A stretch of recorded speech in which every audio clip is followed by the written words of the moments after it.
Namaskar. Welcome to this session.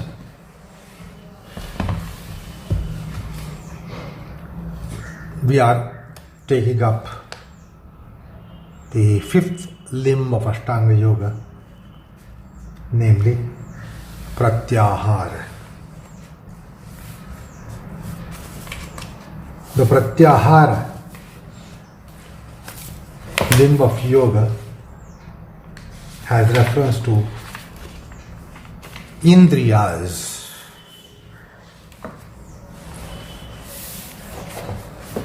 Now, at the outset,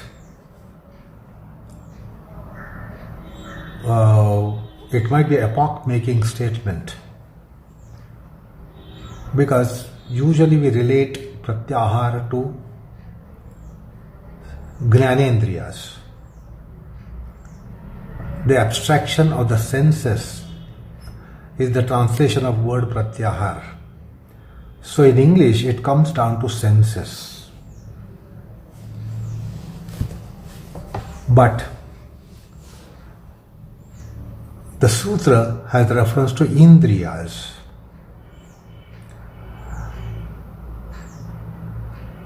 And there is no justification to consider the sutra is with reference to Jnanendriyas only.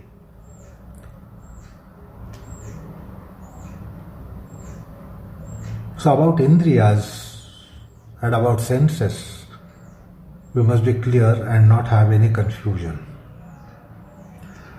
So in classical approach, the word Indriyas are to be maintained and not bring in alternative expression in English, which is senses. So, Svavishaya asamprayoge Chittvaswarupanukara Veyi Indriyanam Pratyahara is what Patanjali's definition is. Indriyanam. What are these Indriyas? These Indriyas are Jnanendriya, Karmendriya, Manasaindriyas and Sharirindriyas. So in Sanskrit and in vernacular language, the word Indriyas has wider scope. And nowhere it justifies to say that Indriyas are senses and senses are Indriyas. The senses are one of the Indriyas. Because in English the senses are used, or the word senses or the concept senses is only with reference to the 5 cognitive organs, which are visual organs, auditory organs, tactile organs, olfactory organs, gustatory organs. So these are 5 organs, and those are only considered as senses. We don't have even inner sense in English. So these are only 5 senses which are considered as senses.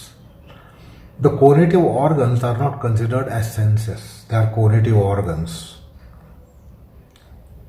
So, it would be more appropriate to consider that Pratyahara has reference to organs and not senses only. Because in English, the organs, the concept of organs in the human embodiment circumscribes conative organs, cognitive organs, internal organs and body organs. But we do not say body senses, conative senses, mental senses, internal senses. So we must do away with this obsession of using the word senses or referring Pratyahara to senses only. They are for organs, if it is English. Now, how many organs do you have in human system? There are conative organs, there are cognitive organs, there are 10. Then there is internal organ of mind, what is called as antakaranam. Then there are body organs, organs of digestive system, organs of respiratory system, organs of circulatory system, organs of glandular system. So there are so many, the whole systemic body is comprising of organs. So that has been a major flaw in rendering the word Indriyas as senses in all the English translations of Yoga Sutras. So these are Indriyas. There is reference to Indriyas. What are the Indriyas? Jnanendriyas, Karmendriyas, Antarindriyas, Antakaranam or Manasaindriya, Buddhendriya, the internal organs, and Sharirindriyas. So Pratyahara circumscribes not only 5 senses merely, but even Karmendriyas, conative organs. Can you have Pratyahara in the 5 Jnanendriyas, abstraction in 5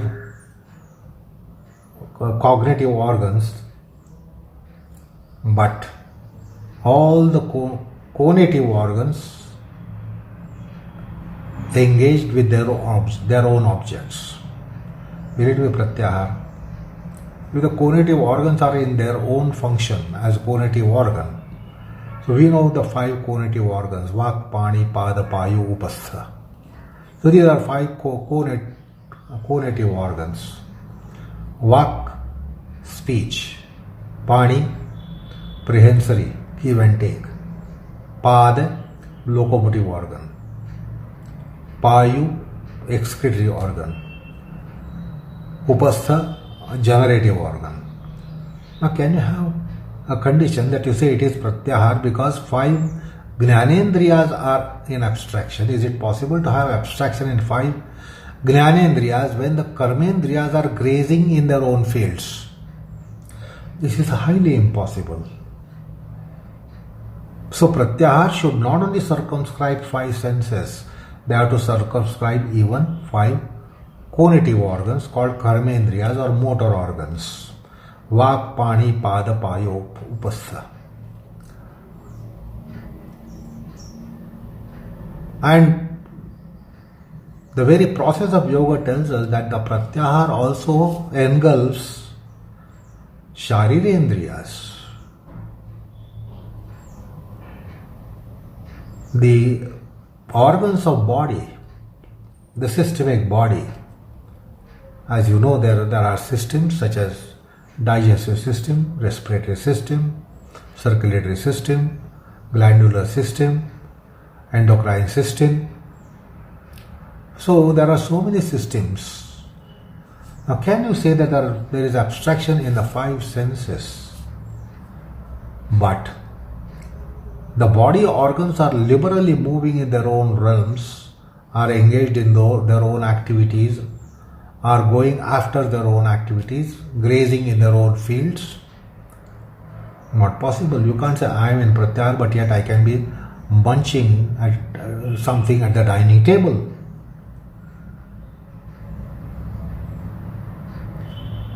So you can't be saying that I am in abstraction of the 5 senses but I am engaged in a toilet excretory act.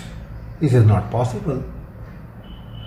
So all the organs must be included in Pratyahara and not merely 5 Jnanendriyas or cognitive organs. So Pratyahara has reference to all the organs of the body, the entire organic system of body and mind, and not merely 5 senses. So I wanted to commence this session with this epoch-making statement, and this is just because we have some illusionment about Pratyahara, thinking that these are only 5 senses to be in abstraction. The 5 senses cannot be in abstraction when all the other organs of the body are operative, liberally operative.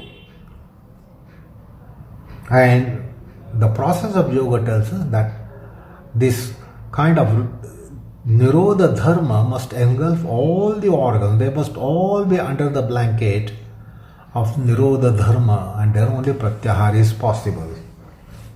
So point is, Pratyahara is having reference to Indriyas, Indriyanam. Indriyas are Conative, Karmendriyas, Jnanendriyas, Manasaindriyas,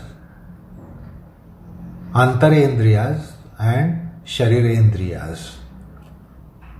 So, little familiar with the yogic process, one understands that there is atmosphere of Pratyahara in all the organs and entire organic system of the human embodiment.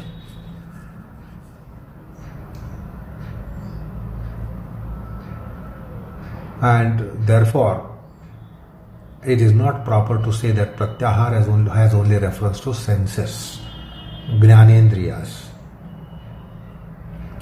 So, let's commence to understand this Pratyaharanga after this a little bit enunciation to topic, which is very, very, very vital. Otherwise, we will not be able to proceed in Pratyahara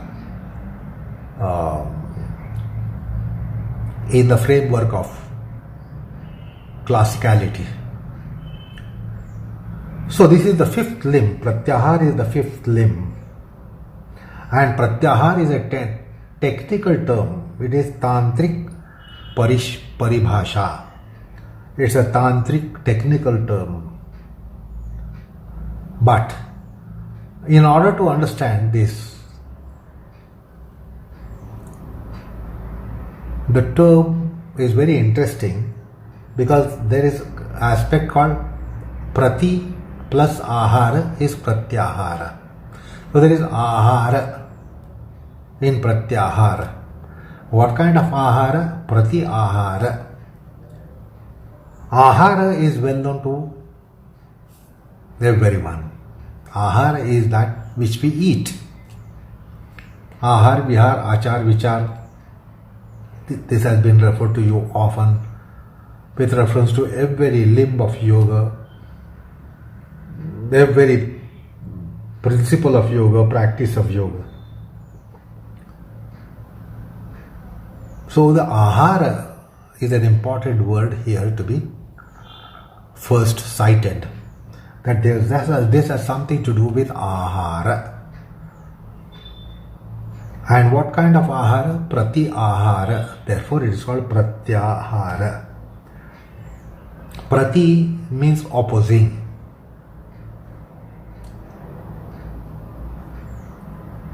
So this is a opposing kinds of ahara.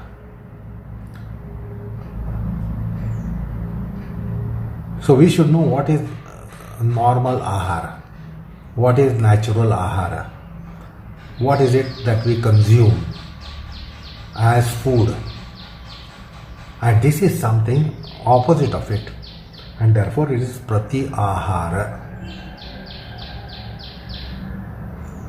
So it is opposite of food.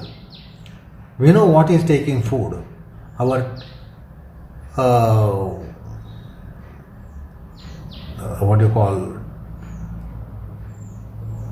eating system eats food. So the food is not only what is served at a dining table and what you consume at dining table. There are different kinds of food. There are food for senses. There are food for intelligence. There are food for mind. There are food for identity organ called ego. There are food for emotions. We thrive on several kinds of foods, And not only food, which is with reference to biological body. We have psychological body as well. So there are food for psychological body as well. Intellectual food, mental food, sensory food, emotional food, identity food. So we thrive on so many kinds of intakes. And there are so many kinds of nutrients. And not only we live by nutrients needed for our biological dimension. We have other dimension as well. And everywhere we have food. And we consume every kind of food which is needed for biological system, sensory system, psychomental system, psycho-emotional system, psychological system, psycho-ego system. So we want nourishment to our eye. And we know what is starvation of our eye, what is malnutrition to our pronoun I, what is good nutrition, square nutrition to pronoun I. If you have contentment in the life of a very kind, material, personal, family, emotional, very kind of nutrition coming to you, means you say it is square meals for entire embodiment. The point is, we don't just depend on edible food, which is food that goes through our digestive system starting from our mouth, and where we start eating, consuming all the various vitamins, proteins, minerals, calciums, irons and fibers, whatnot. So many, all those things which you get to know about human food as described in dietetics. But that is not only the food. We thrive on so many other foods. We want a kind of food in the form of love. We want the food in the form of affection. We want the food in the form of friendliness. We want the food in the form of allies. We want emotional food, mental food, intellectual food, so many kinds of food. So the ahara concept is once again to be reconsidered, and therefore this is dealing with every kind of ahara. Ahara taken by Jnanendriyas, ahara taken by Karmendriyas, ahara taken by Manasaindriyas, ahara taken by Sharirindriyas. So that's why the word is ahara here. So one should not just think of belly and food of belly or food that goes to belly for our biological nourishment. Now it is opposite of that kind of food. Whatever kind of food we are used to intake it is opposite kind of food and not starvation. So there is something that is called opposite kind of food. And Pratyahara is referring to opposite kind of food and not starvation. It is not anahara, it is Pratyahara. So it is Pratyahara, ahara and not anahara, or not even alpahara, or not even upahara. So there are various concepts or various kinds of ideas about ahara. So once you understand what is ahara, now find out, can you extrapolate as to what must be alpahara, swalpahara, atyahara, apahara, upahara, anahara. So ahara means the food. Alpahara means small quantity of food. Swalpahara means further less quantity just minimal quantity of food is swalpahara.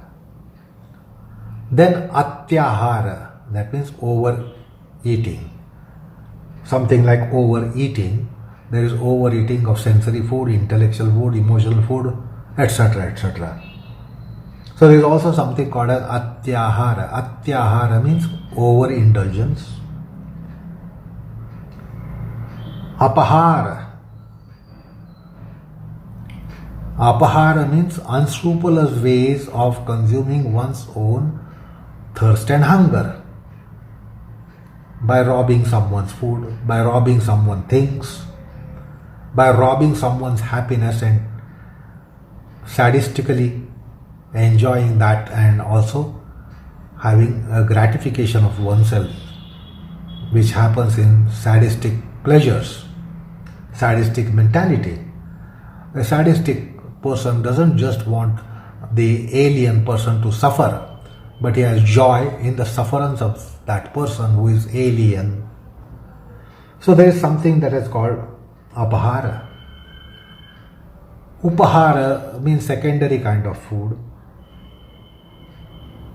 Pratyahara, that means eating what should not be eating.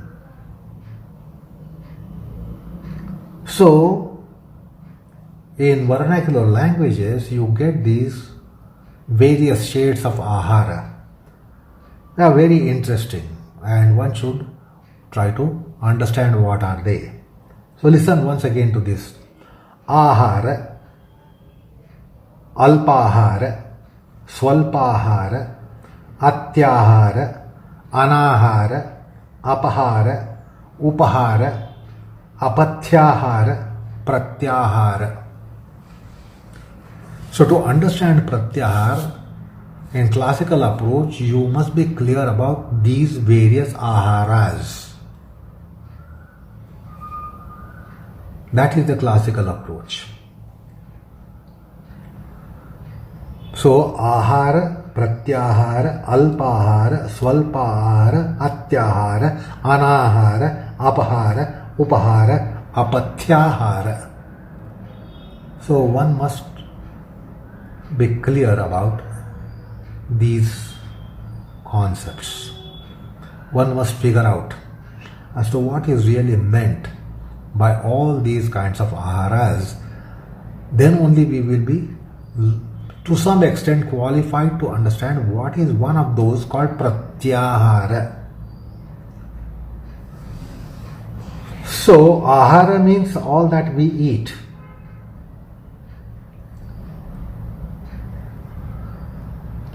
And anahara is not to eat what we should be eating. Alpahara means in alpa pramanam, in small quantity. And swalpahara means atyalpahara, very, very, very nominal, very small quantity of food that we should be eating, that should be taking. Then overeating is atyahara. Overeating what we should be eating is atyahara, ati ahara. Upahara means apart from staple food, all that munching that we do is called upahara, snacks. The snacks are snacks. They are not lunch items. They are not meal items. They are something which are beyond meal items, lunch items, dinner items. They are called upahara. Then apahara. Apahara is the bhrashtachara. It is being unlawful, unjustifiable and corrupt. There is a bhrashtachara, that means there is corruption, that is called apahara. Like stealing someone's food, stealing someone's legitimate food and eating it away. Then Apatyahara. Apatyahara means on account of indisposition, we are not supposed to eat certain things which we usually eat, regularly eat. It is because we are indisposed, we are unwell, we are not supposed to be eating those things. But if you eat those things which you should not be eating in the given condition, that is called apatyahara. That is being indisciplined.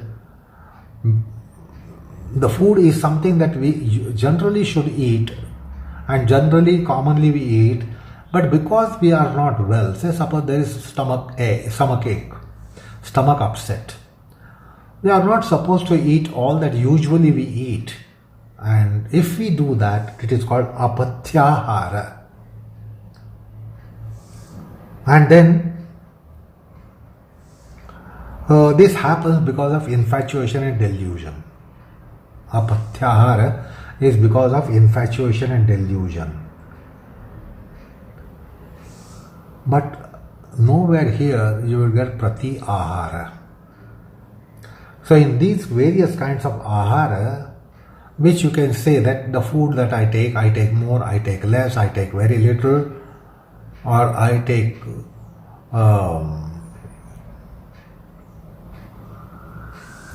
violating the do's and don'ts because of indisposition, etc. But you will not get Prati Aahaar similarly. The same food cannot be going as Prati Aahaar. Say staple food is rice. If the rice is staple food, you can eat rice. Undereat, overeat, or not eat. Possible that you don't eat rice at all on a day, on an occasion.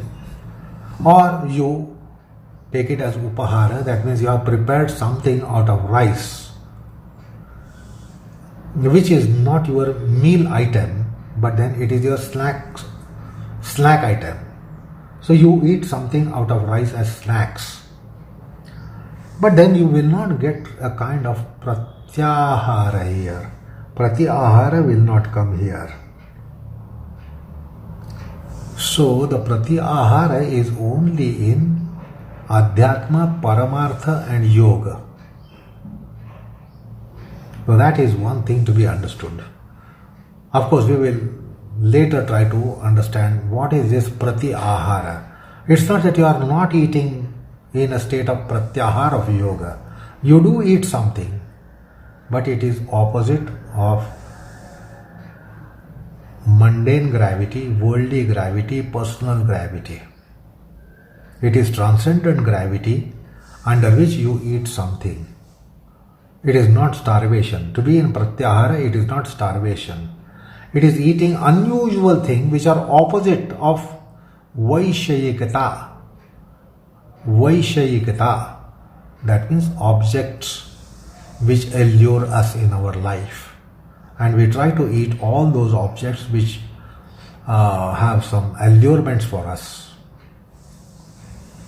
So Pratyahara is not like that. Therefore, it only comes in yoga. Of course, it will become a little more clear when we proceed. I don't want to explain it right away because that is not possible and proper even. So, Yoga Shastra is speaking about Pratyahara.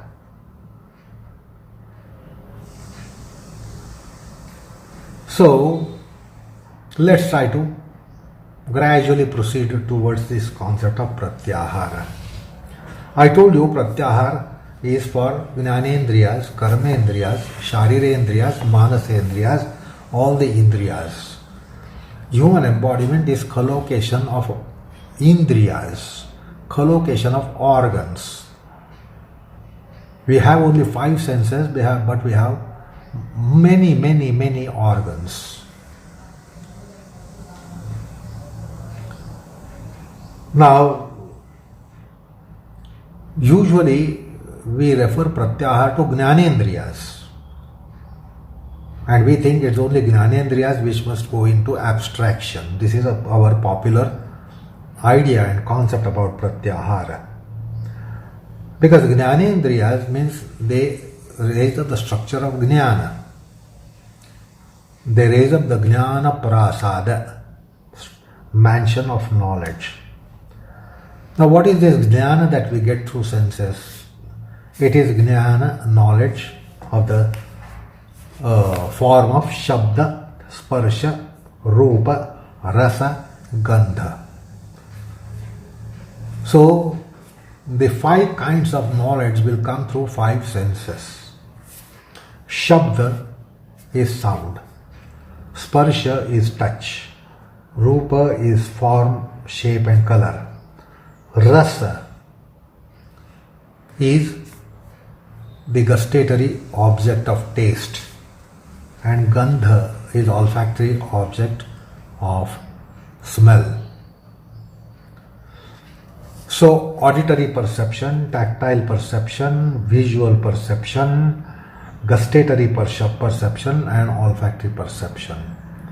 These are 5 kinds of perceptions with which we get worldly jnana, worldly knowledge. And the worldly knowledge is not at all a jnana.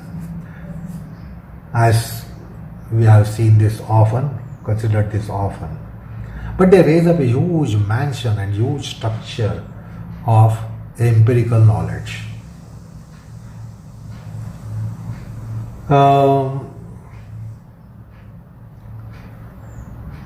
So that is how there are ahara for 5 sense organs or cognitive organs. A beautiful form is food for eyes. Beautiful sonorous sound is food for ears. A beautiful smell is food for olfactory organ. Beautiful touch, gratifying touch, delightful touch is food for a tactile organ. And beautiful taste of food is food for gustatory organ. So we know that these 5 are 5 kinds of food or 5 kinds of the senses. So when they get gratified, that means they get their foods.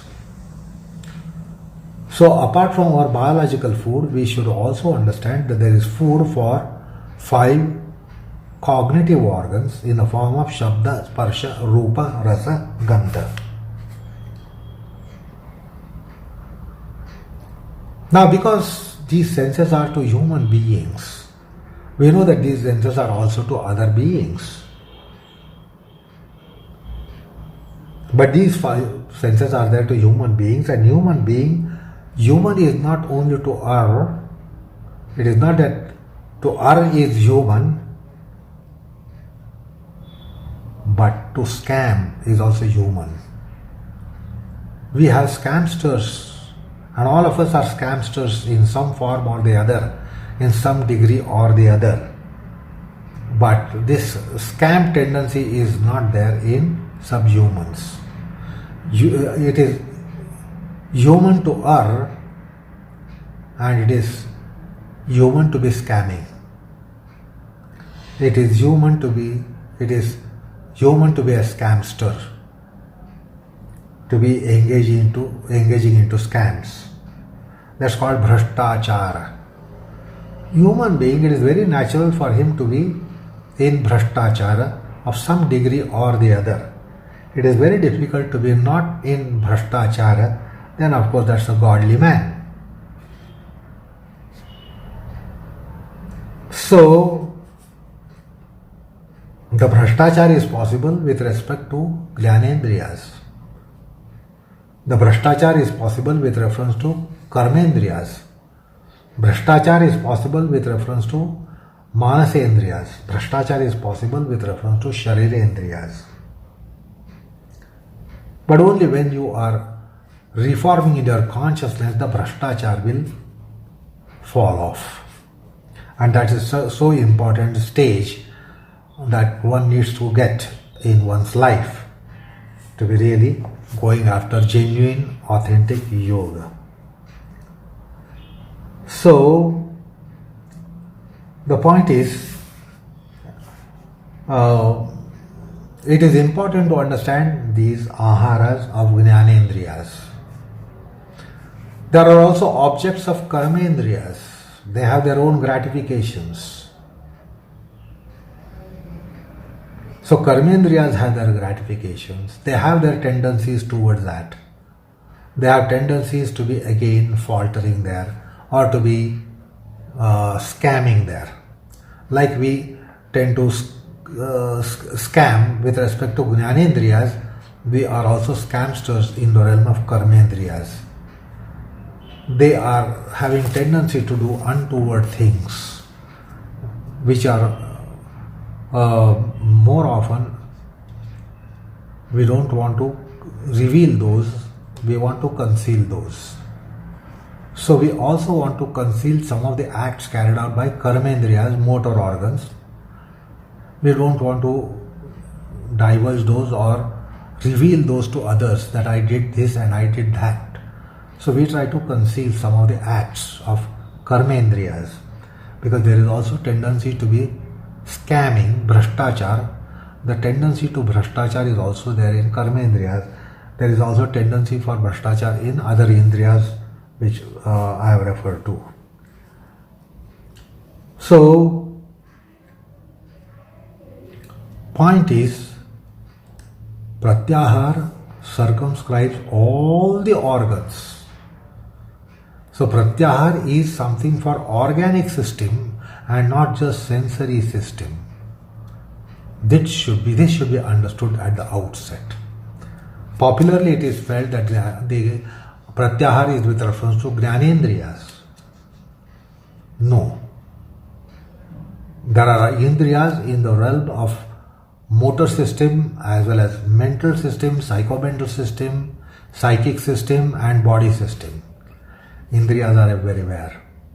And Pratyahara is something which is a kind of ethos which comes as a blanket condition to all the Indriyas, sublimation, subjugation, etc. Etherealization. And Pratyahara is referring to all those. So it is not just 5 senses as the popular mind thinks. It is for all the senses. So with that enunciation to Pratyahara, we will be ending the session today. We will proceed on this Pratyahara in our following sessions. So enough for the time being. Namaskar all of you.